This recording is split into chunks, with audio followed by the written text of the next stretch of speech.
શ્રી ગણેશાય નમઃ. જય શ્રી કૃષ્ણ. આજે આપણે પુરુષોત્તમ માસનો અધ્યાય 29 સંધ્યાકાળના નિયમો કહીશું. પુરુષોત્તમ માસનો આવો મહિમા જોઈ દેવો પણ નવાઈ પામ્યા. નારદે પૂછ્યું, હે નારાયણ, આપે સવારે પૂજા કરવાની વિધિ બતાવી. હવે દિવસના પાછલા ભાગમાં વ્યક્તિએ શું કરવું તે કહો. શ્રી નારાયણ બોલ્યા, સવારે ધ્યાન પૂજા કર્યા પછી મધ્યાહને શું કાર્યો કરવા તે જણાવું છું.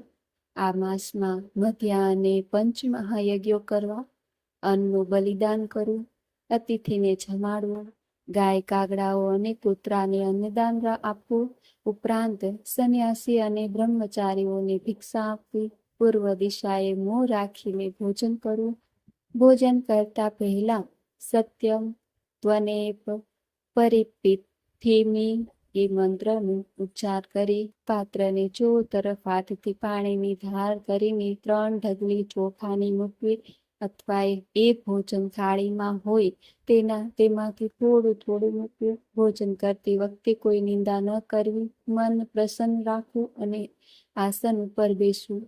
યોગીએ 8 કોળિયા, વાનપ્રસ્થે 16 કોળિયા, ગૃહસ્થાન શ્રમીએ 32 કોળિયા અને બ્રહ્મચારીએ જેટલું પીરસ્યું હોય તેટલું ભોજન કરવું. બ્રાહ્મણ, ક્ષત્રિય તથા વૈશ્ય શાસ્ત્ર વિરુદ્ધ આહાર લેવો નહીં. વાસી અને નિષેધ ખોરાક ખાવો નહીં. જમ્યા પછી કોગળા કરવા, જમ્યા પછી પાણી લઈને મંત્ર ભણી અંજલિ મૂકવી. અગત્ય મુનિને યાદ કરવા, શ્રી કૃષ્ણનું ધ્યાન કરવું. સૂર્ય અસ્ત થવાની તૈયારી થાય ત્યારે નદીએ જઈને સ્નાન કરવું. ઘેર આવી ફરી હાથ પગ ધોઈ સાયં સંધ્યા કરવી. જે બ્રાહ્મણ ત્રિકાળ સંધ્યા કરે છે તેનું બ્રહ્મ તેજ વધે છે, ને જે સંધ્યા નથી કરતો તે ગૌવધનું પાપ વહોરે છે અને નરકમાં પડે છે. સંધ્યા કરતી વખતે ગાયત્રી મંત્ર ભણવો. ગાયત્રી જપ કરે છે અને તે 14 લોકમાં પૂજાય છે. 10 દિશાઓના દેવતાઓને નમસ્કાર કરવા. સંધ્યા કાર્ય પછી થોડું જમવું અને પછી સૂઈ જવું. શયન કરતી વખતે પોતાને ત્યાં પૂર્વ તરફ મોં રાખવું અને યાત્રા કે પ્રવાસમાં પશ્ચિમ તરફ મોં રાખીને સૂઈ જવું. ઉત્તર દિશાએ મોં રાખીને કે ગાદલાઓ સિકા વિના સૂવું નહીં. સૂતી વેળા વિષ્ણુ ભગવાન અને પંચ ઋષિઓનું ધ્યાન ધરવું. પહેલો અને છેલ્લો પ્રહર વેદાભ્યાસમાં, બાકીના 2 પ્રહર છે સૂવું, માંસ અને દારૂનો ત્યાગ કરવો, પરસ્ત્રીનો સ્પર્શ ટાળવો અને મર્યાદામાં રહેવું. પોતાના આપ્તજનોને પ્રત્યે સમાન ભાવ રાખવું. બીજા ધર્મની નિંદા ન કરવી. આ બધા નિયમોનું પાલન કરનાર વ્યક્તિ સંસારમાં સુખ ભોગવી વૈકુંઠ લોકને પામે છે. શ્રી બૃહદ નારદીય પુરાણના પુરુષોત્તમ મહાત્મ્યનો સંધ્યાકાળ નામનો 29મો અધ્યાય સંપૂર્ણ. કથા. અણમાનિતી રાણીની વાર્તા. ચિત્રસેન રાજા 2 રાણી. ચિત્રસેન રાજાને 2 રાણી, એક માનિતી અને બીજી અણમાનિતી. માનિતી રાણી એશ કરે, અણમાનિતી ઠેબા ખાય. રાજા અણમાનિતીને કદી બોલાવે પણ નહીં.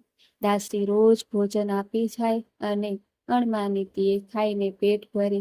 માનિતી રૂપનો અંબાર, જાણે કાચની પૂતળી, પણ અદેખી અને અભિમાની.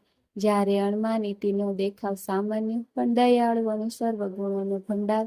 એમાં વળી માનિતીને પુત્ર જન્મ્યો. પછી તો ધરતીથી વેત ઊંચી ચાલવા લાગી. એમ કરતા પાવન પુરુષોત્તમ માસ આવ્યો.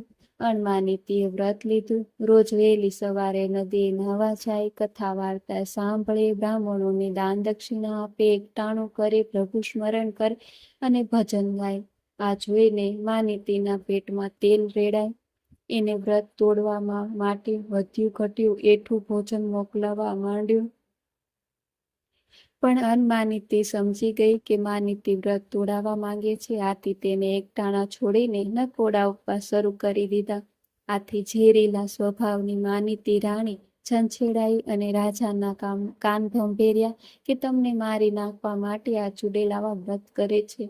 તમે મરો તો એના પિયરિયાને રાજ મળે. માનીતીની આંખે જ જોતા રાજાએ વાત સાચી માની લીધી અને તેને રોષે ભરાઈને અનમાનીતીને કાઢી મૂકી. બિચારી અનમાનીતી તો રડતી કકળતી ચાલી નીકળી. લથડિયા ખાતી જાય ને આગળ વધતી જાય. રસ્તામાં એક તરસી ગાય મળી. રાણીથી જોયું ના ગયું. તરત જ તેણે કૂવેથી પાણી લાવી ગાયને પાયું અને આગળ વધી. આગળ જતા ઝીણ શિવાલય આવ્યું. રાણીએ ત્યાં વાળી ચોળીને ચોખ્ખું ચણાક કરી નાખ્યું. જળ લઈને શિવને ચડાવ્યું. બીલીપત્ર લાવી શિવની પૂજા કરી. પછી આગળ વધી. આગળ જતા બે નાગ એકબીજાના પ્રાણના તરસ્યા થયા હોય તેમ જનોનથી લડતા હતા. રાણીએ બંનેને સમજાવીને શાંત કર્યા. થોડી વાર થાક ખાઈ આગળ વધી અને જળ લીધા વગર 7 દિવસ સુધી ચાલતી રહી. ભૂખના લીધે આંખે અંધારા આવતા હતા, પગ લથડતા હતા, તોય હિંમતથી ચાલી રહી.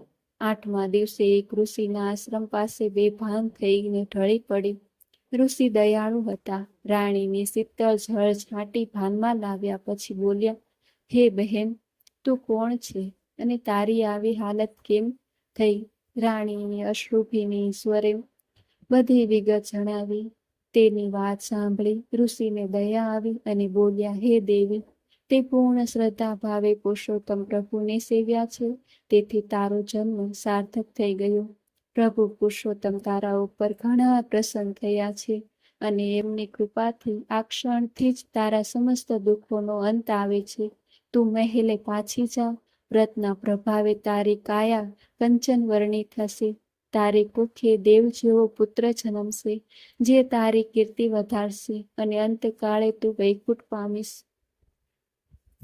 રાણી પાછી ફરી. રસ્તામાં પેલા બે નાગ મળ્યા. રાણીને બહેન કહીને બોલાવી. ધનના 7 ગાડા આપ્યા. આગળ જતા શિવાલય આવ્યું. રાણીએ શિવજીની પૂજા કરી, જળ ચડાવ્યું. તરત જ શિવજીએ પ્રગટ થઈ સ્વહસ્તે પ્રસાદ આપ્યો. પ્રસાદ ખાતા જ રાણીની કાયા કંચન વર્ણી થઈ ગઈ.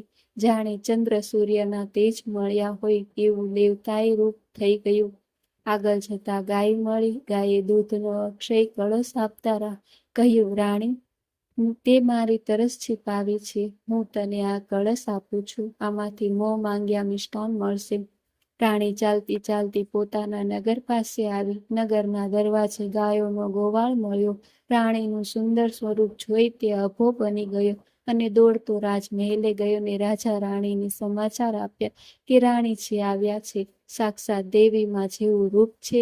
રાજા રાણી આ સાંભળી અચરજ પામ્યા અને દોડતા નગરના દરવાજે ગયા તો રાણીનું તો તેજ જોઈ આભા બની ગયા. રાણી સાથે કરેલા વ્યવહારથી અપરાધ ભાવ અનુભવી અને પશ્ચાતાપ કરવા લાગ્યા.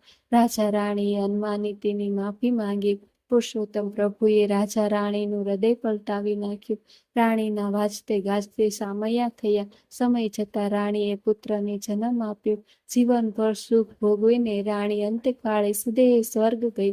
હે પુરુષોત્તમ પ્રભુ, તમે જેવા અનમાનીતી રાણીને ફળ્યા એવા સૌને ફળજો.